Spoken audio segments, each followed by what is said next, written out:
دجال کے بارے میں جو احادیث سے صحیحہ سے ہمیں معلومات پتہ چلتی ہیں، ایک تو یہ لفظ دجال جو ہے یہ دجل سے ہے۔ دجل کسے کہتے ہیں؟ فریب، دھوکہ کہتے ہیں نا، دجل کر رہا ہے، دجل۔ حدیث میں آتا ہے قرب قیامت میں دجال ظاہر ہوگا، اسے اللہ نے طاقتیں دی ہوں گی، بہت ساری قوتیں دی ہوں گی، زندہ کو مار دے گا اور مردے کو زندہ کر دے گا،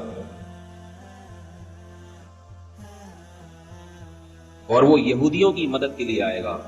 کس کی مدد کے لیے؟ اسرائیل کی۔ عجیب بات ہے کہ آج یہودی بھی دجال کا ہم سے زیادہ انتظار کر رہے ہیں۔ وہ اسے یہودیوں کے لیے نجات دہندہ سمجھتے ہیں، کیونکہ ان کی کتابوں میں پیش گوئیاں ہیں۔ اس سے محمد صلی اللہ علیہ وسلم کی صداقت کا بھی پتہ چلتا ہے کہ آپ صلی اللہ علیہ وسلم کی پیش گوئیاں ایسی پیش گوئیاں بھی ہیں جن کو غیر مسلم بھی تسلیم کرتے ہیں۔ اللہ نے پیغمبروں کو، پچھلے پیغمبروں کو اس کا وقت نہیں بتایا تھا کہ وہ کب ظاہر ہوگا، اس لیے حدیث میں آتا ہر پیغمبر نے اپنی امت کو اس سے ڈرایا ہے، اس کے فتنے سے بچنے کا حکم دیا ہے۔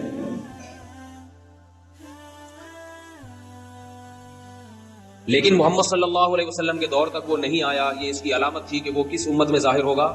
محمد صلی اللہ علیہ وسلم کی امت میں۔ اس کا فتنہ ہوگا کیا؟ وہ ایسے طاقت اور قوت کے کرشمے دکھا کر اپنے خدا ہونے کا دعویٰ کرے گا۔ سمجھ رہے بات کو کہ نہیں سمجھ رہے؟ جو ظاہر پرست لوگ ہیں، اور ہوگا کانا۔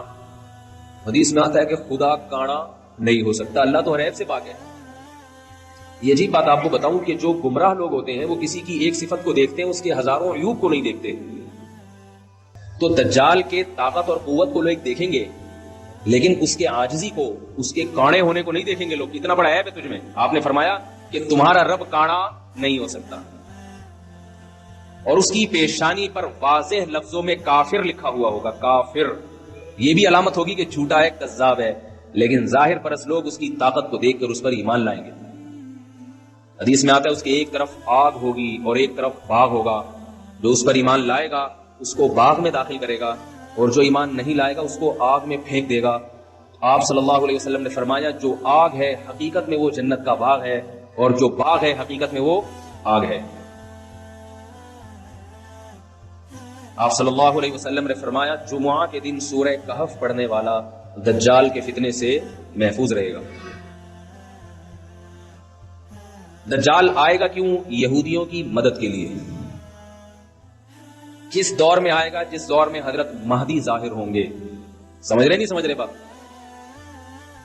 اور دجال کو قتل کون کرے گا؟ مسلمانوں میں طاقت نہیں ہوگی دجال کو قتل کرنے کی، اس کی طاقت اور قوت کی بنا پر۔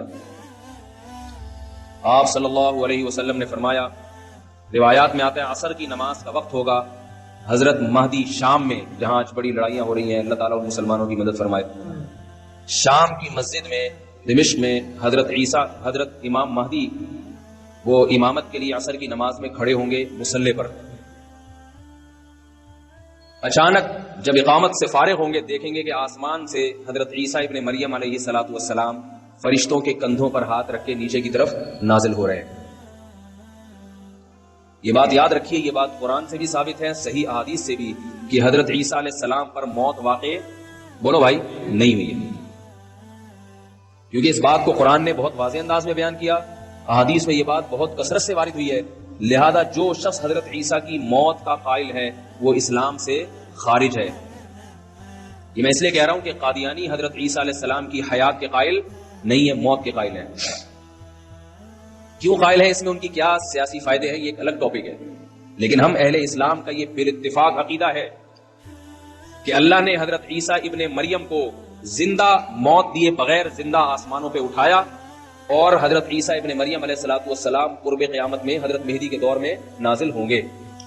تو یاد رکھو یہ قادیانیوں کا نظریہ ہے کہ حضرت عیسیٰ پر موت واقع ہو گئی ہے، اہل اسلام کا عقیدہ ہے۔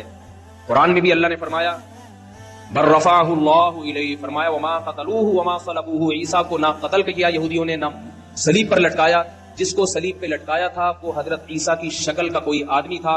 اللہ نے معاملہ ان پہ مشتبہ کر دیا اور حضرت عیسیٰ کو اللہ قرب قیامت میں نازل کریں گے. تمام اہل کتاب وَإِن مِّنْ أَهْلِ الْكِتَابِ إِلَّا لَيُؤْمِنَنَّ بِهِ قَبْلَ مَوْتِهِ، حضرت عیسیٰ کی موت سے پہلے اس وقت جتنی عیسائی ہوں گے وہ تمام کے تمام حضرت عیسیٰ کے ہاتھ پر اسلام قبول کریں گے. اور رسول اللہ صلی اللہ علیہ وسلم نے فرمایا جب حضرت عیسیٰ علیہ السلام نازل ہوں گے قرب قیامت میں تو حضرت مہدی ان کے اکرام میں مصلی ان کے لیے خالی کر دیں گے. حضرت مہدی حضرت عیسیٰ کے لیے مصلی خالی کر دیں گے کہ آپ نماز پڑھائیں. اس سے پتہ چلتا ہے کہ اگر کوئی بزرگ آئے تو امام کو چاہیے کہ اس کے اکرام میں، اگر وہ بزرگ امام سے اوپر والے مرتبے کا، اس کے اکرام میں اس کو نماز کی پیشکش کرے کہ آپ نماز پڑھائیں. حضرت عیسیٰ علیہ السلام اس پیشکش کو مسترد کر دیں گے اور کہیں گے کہ اس کام کے لیے اللہ نے تمہیں ہی منتخب کیا ہے. کیوں؟ اس لیے کہ حضرت عیسیٰ اگر امامت کر لیتے تو یہ اس کی علامت ہوتی کہ محمد صلی اللہ علیہ وسلم کی بجائے اب حضرت عیسیٰ علیہ السلام اس امت کے نائب ہیں. اس میں اشارہ کر دیا کہ نہیں، اس امت کے امام اب بھی محمد صلی اللہ علیہ وسلم ہی ہے اور انہی کے امتی ہی امامت کریں گے. بتا دیں گے میں امامت کرنے کے لیے نہیں آیا. پھر کیوں آئے بھائی؟ کیوں آئے؟ یہودیت سے انتقام لینے کے لیے. سمجھ رہے ہیں بات کو؟ اور اس امت کو اللہ نے جو کام دیا ہے لیظہرہ علی الدین کلہ، کہ یہ دین تمام ادیان پہ غالب آ جائے، اسلام کی حکومت پوری دنیا پہ قائم ہو جائے، اس دین کی تکمیل میں چونکہ سب سے بڑی رکاوٹ یہودی ہے، لہذا اس یہودی کے خلاف علم جہاد بلند کرنے کے لیے یہ پیشگوئیاں محمد صلی اللہ علیہ وسلم 1400 سال پہلے کر رہے ہیں. اور آج اگر دنیا کے حالات دیکھیں، آپ دنیا کے حالات دیکھیں تو آج زمینی حقائق بتا رہے ہیں کہ اسلام کا سب سے بڑا دشمن کون ہے؟ اسرائیل ہے، جو امریکہ کو استعمال کر رہا ہے اپنے مفاد میں، برطانیہ اور امریکہ کو، اور امریکہ اسرائیل کے مفاد میں استعمال ہو کے اپنے آپ کو بھی برباد کرتے چلے جا رہے ہیں. یہ نہیں دیکھ رہے کہ ہمیں اس سے کیا نقصان ہو رہا ہے. حضرت عیسیٰ علیہ السلام نازل ہونے کے بعد محمد صلی اللہ علیہ وسلم نے ارشاد فرمایا عصابتان من امتی احرزہم اللہ من النار، عصابت تغزو الہند وعصابت تغزو مع عیسی ابن مریم. میں سوچتا ہوں کیسے مبارک لوگ ہوں گے جن کو نبی کی زیارت نصیب ہوگی، حضرت عیسیٰ ابن مریم علیہ السلام. کاش اللہ ہمیں بھی ان لوگوں میں شامل کر لے اور ایسے کاموں کی توفیق عطا فرمائے جس سے ان لوگوں میں شمولیت ہمارے لیے آسان ہو جائے. فرمائے میری امت کے 2 گروہ ایسے ہیں جن پر اللہ نے جہنم کو حرام کر دیا ہے. ایک وہ گروہ جو ہندوستان پر حملہ کرے گا جیسے محمد بن قاسم نے کیا، اور دوسرا وہ گروہ جو عیسیٰ ابن مریم کے ساتھ مل کر قتال کرے گا. جہاد کے مخالف لوگوں کو اپنے نظریے پر غور کرنا چاہیے. ایسا نہ ہو جہاد کی مخالفت آپ کو اندھا کر دے اور آپ اسلامی تعلیمات سے پیچھے ہٹ جائیں.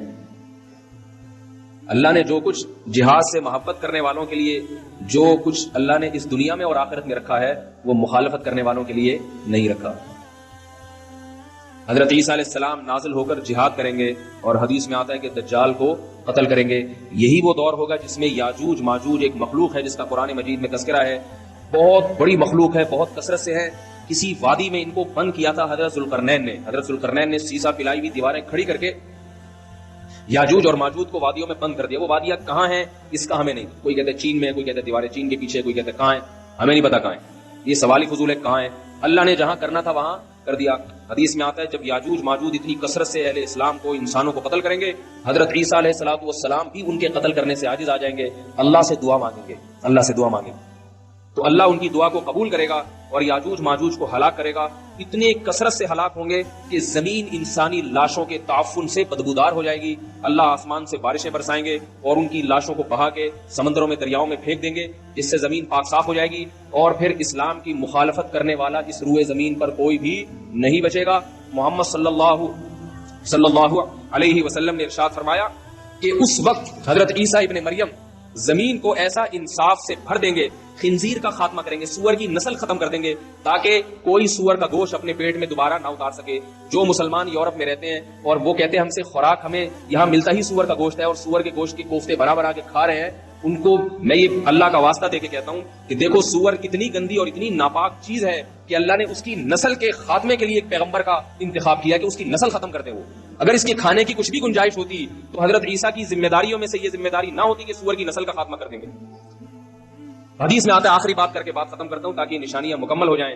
رسول اللہ صلی اللہ علیہ وسلم نے فرمایا زمین کو عدل سے بھر دیں گے, انصاف سے, اور جب زمین پر اللہ کی عبادت کثرت سے ہوگی, زمین زنا سے, بدکاری سے, چوری سے, رشوت سے پوری روئے زمین پاک ہو جائے گی تو اس کی برکتیں اللہ آسمان سے اللہ کی طرف سے برکتیں کھلیں گی. جس زمین پر گناہ ہوتے ہیں اس زمین میں رزق کی برکت کو ختم کر لیا جاتا ہے. آج پھلوں میں ذائقے ختم ہوتے چلے جا رہے ہیں, آج گندم میں ذائقہ ختم ہو گیا ہے. روٹی آپ پہلے دیکھیں بچپن میں ایسی خوشبودار روٹی, اب روٹی کا مزہ ہی نہیں ہے. آمدنوں میں برکت ختم, لاکھ 1.5 لاکھ روپے کما رہے ہیں, مہینے کے آخر میں پھر بھی روتے پھر رہے ہوتے, پیسے نہیں. تو محمد صلی اللہ علیہ وسلم نے فرمایا جب زمین میں تقویٰ ہوگا اور اللہ کی عبادت ہوگی تو اللہ اپنی برکتیں کھول دیں گے. آسمان سے ایسا برکت والا پانی برسے گا, ایسی بارشیں ہوں گی زمین میں کہ آپ نے 2 مثالیں دی, ایک انگور کی اور ایک انار کی. فرمایا انگور اتنے بڑے بڑے پیدا ہوں گے کہ ایک انگور کے دانے کو نچوڑ کے کئی لوگ گلاس بھر بھر کے سیراب ہو جائیں گے, اس سے اتنے بڑے بڑے انگور پیدا ہوں گے. اور فرمایا انار اتنے بڑے بڑے پیدا ہوں گے کہ انار کے چھلکے کو لوگ سائبان کے طور پہ استعمال کریں گے. انار کا چھلکا باقاعدہ چھتریوں کی طرح بڑا ہوگا. انار کتنا بڑا ہوگا, اس کے دانے کتنے بڑے بڑے. یہ اللہ کی طرف سے انسانوں پہ رزق برسے گا. کیوں برسے گا؟ کہ انسان تقوی والی زندگی پر اور حلال والی زندگی پر آ جائے. یہ کام تو میرے بھائی حضرت عیسیٰ کے زمانے میں ہوگا اور انشاءاللہ ہو کے رہے گا. لیکن ہمارے زمانے میں اس سے پتہ ہمیں کیا سبق ملتا ہے کہ اللہ نے تقوی والی زندگی میں برکت رکھی ہے. حلال تھوڑا ہو اس میں برکت زیادہ ہے, حرام زیادہ ہو اس میں برکت ختم کر دی جاتی ہے. حرام خور آدمی کروڑوں روپے کما کے بھی اس کی پیٹ بھرتا نہیں ہے. اپنے ملکوں کے حکمرانوں کو دیکھ لو, کروڑوں کھربوں روپے کھا گئے مگر پھر بھی ان کا دل نہیں بھرتا. پیٹ اتنے سے ہیں مگر جو ہوس ہے وہ سمندروں جیسی بڑی ہوئی ہے, خلاؤں جیسی بڑی ہوئی ہوس ہے, وہ کبھی ختم نہیں ہوتی. حلال آدمی کی خواہش اللہ تھوڑے سے میں پوری کر دیتے ہیں. تو اللہ تعالیٰ ہمیں ان خوش نصیبوں میں شامل کرے جو حضرت عیسیٰ ابن مریم کی زیارت کریں گے اور ان کے ساتھ مل کر لڑیں گے. اور اگر بالفرض یہ ہماری زندگی میں مقدر نہیں ہے تو اللہ ہمیں وہ کام کرنے کی توفیق عطا فرمائے جس کام کی تکمیل اللہ حضرت عیسیٰ کے ذریعے کریں گے. ان کاموں کی توفیق عطا فرمائے. تقوی اور طہارت والی زندگی کی اللہ ہمیں توفیق عطا فرمائے تاکہ ہمارے رزق میں بھی برکت ہو. سبحانک اللہم و بحمدک نشہد